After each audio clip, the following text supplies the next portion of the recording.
Hello friends, how you doing? Today we had a bad day around here. Things weren't going very good and it just made the day seem like we got angry and we got sad, we got mad. And if you look at the videos, our little friend Lily, who are my nieces, they help make some videos about what it's like when you can feel mad or if you feel sad or if you're having a bad day.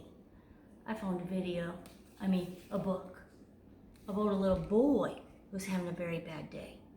So you go ahead, go check out those videos and see why Lily is having a bad day. She was playing games with her family and she was trying to get mommy to play dress up, and I bet right now mommies and daddies are very busy with their work and big brothers and sisters and even little brothers and sisters. So hold tight, have patience, just sit down, and this is time for you to enjoy your story. This story is Alexander and the Terrible, Horrible, No Good, Very Bad Day by Judith Vorst. And the pictures were by Ray Cruz. I'm going to read this story because it's kind of a long one. So grab a snack and sit back, and here we go. Alexander and the Terrible, Horrible, No Good, Very Bad Day. There he is. He doesn't look very happy. I went to sleep with gum in my mouth, and now there's gum in my hair. And when I got out of bed this morning, I tripped on my skateboard, and by mistake, I dropped my sweater in the sink while the water was running, and I could tell it was going to be a terrible, horrible, no good, very bad day. He already looks grumpy. That's a bad start to the morning. At breakfast time, his brother Anthony found a Corvette Stingray car in his breakfast cereal box, and Nick found a junior undercover agent code ring in his breakfast cereal box. But in my breakfast cereal box, all I found was breakfast cereal. He looks kind of grumpy. He's so mad, he said, I think I'll move to Australia. You know where we live? United States of America. That's a very long ways away. Here we go. In the carpool, when they were going to school, Mrs. Gibson let Becky have a seat by the window, and Audrey and Elliot got seats by the window too. I said I was being scrunched. I said I was being smushed. I said, if I don't get a seat by the window, I'm going to be car sick. And no one even answered. I could tell it was going to be a terrible, horrible, no good, very bad day. At school, Mrs. Dinkins liked Paul's picture of the sailboat better than my picture of an invisible castle. Invisible castle? Do you think he drew anything? And at singing time, she said I sang too loud. And at counting time, she said I left out 16. Who needs 16? I could tell it was going to be a terrible, horrible, no good, very bad day. I could tell because Paul said I wasn't his friend anymore. He said that Philip Parker was his best friend and that Albert Moyo was his next best friend and that I was only his third best friend. I bet that made him feel pretty sad too. I hope you sit on a tack, I told Paul.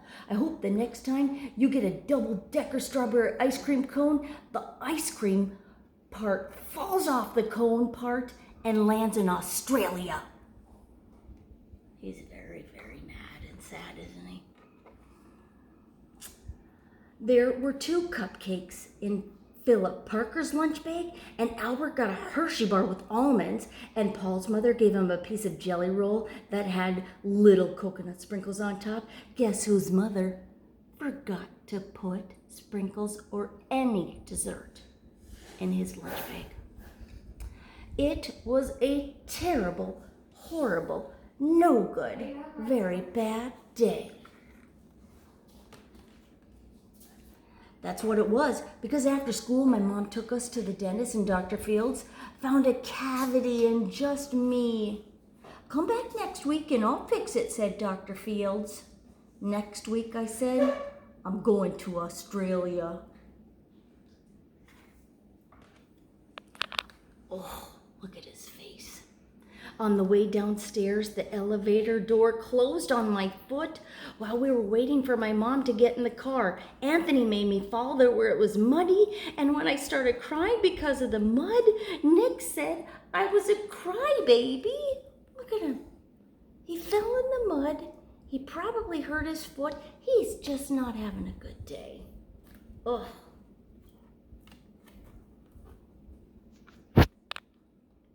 While I was punching Nick for saying crybaby, my mom came back with the car and she scolded me.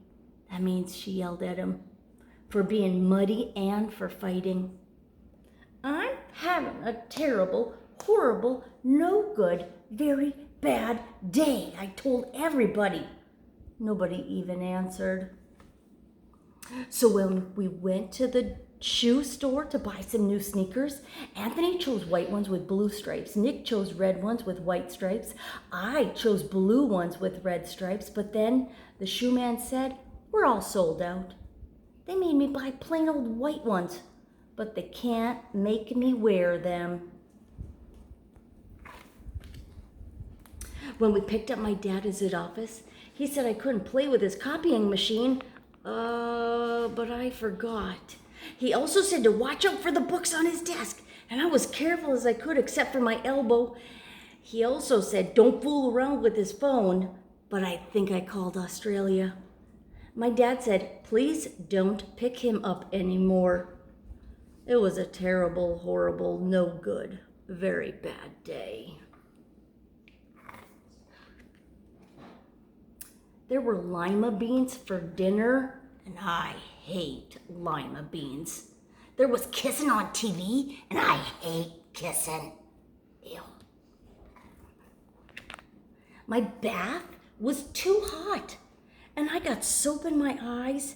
My marble went down the drain, and I had to wear my railroad train pajamas. I hate my railroad train pajamas. When I went to bed, Nick took back the pillow he said I could keep, and the Mickey Mouse nightlight burned out, and I bit my tongue. The cat wants to sleep with Anthony, not me. It has been a terrible, horrible, no good, very bad day. My mom says, some days are like that.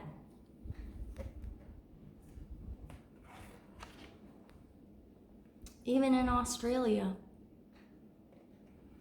Boys and girls, I hope you have a good day today. If not, remember to have patience and be kind to your brothers and your sisters, and always obey mom and dad.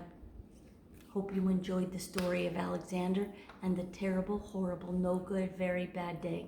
Maybe you and mom or dad could talk about what could have made Alexander happier, or check out that video with Miss Chris making some fun games, but there was some serious stuff about Lily.